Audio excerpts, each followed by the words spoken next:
Just before I start, CDF Secretary, can I just acknowledge up front that whilst estimates processes can appear to be the Parliament beating up on the department, I think everyone on the committee understands and respects the good work that the majority of people in Defence do day after day, supporting Australia, its interests and our community. But as you've acknowledged in talking about the First Principles Review, we can always be better, and this process is designed to try and help get the department to be as good as it can be. So with that preamble, can I just ask the question, who signs off on the briefs to government over issues such as the Taipan helicopter and its serviceability? Do you do that personally? I didn't hear the last part. The Taipan helicopter and something? Its serviceability, availability, the Ukraine issue, all those things. Who signs off on those briefs to government?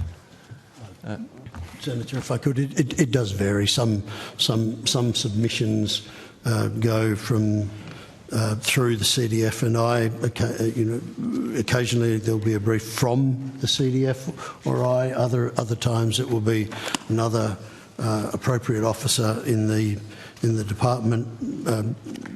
Okay, well, let's be specific then, Secretary. The briefs around the Ukrainian request for Taipan.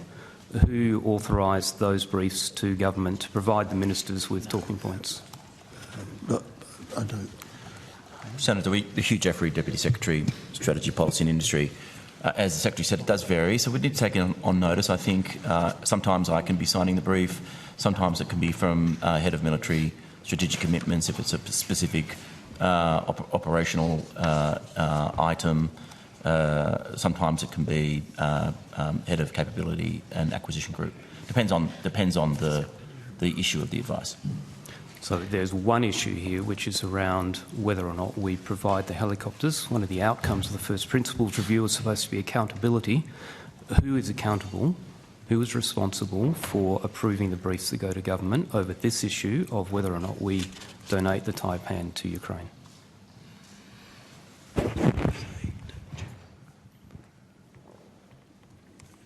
I think we'll take it on notice, Senator. It's not about trying to obscure it. It's just the decisions around the supply, the questions around the disposal of the MRH-90 were dealt with by the department, but there were three group heads, service chiefs, so the Chief of Army, Deputy Secretary of Capability and Acquisition Group, and myself were all involved in that advice. So who specifically signed it off, I'll need to get that on notice for you, Senator.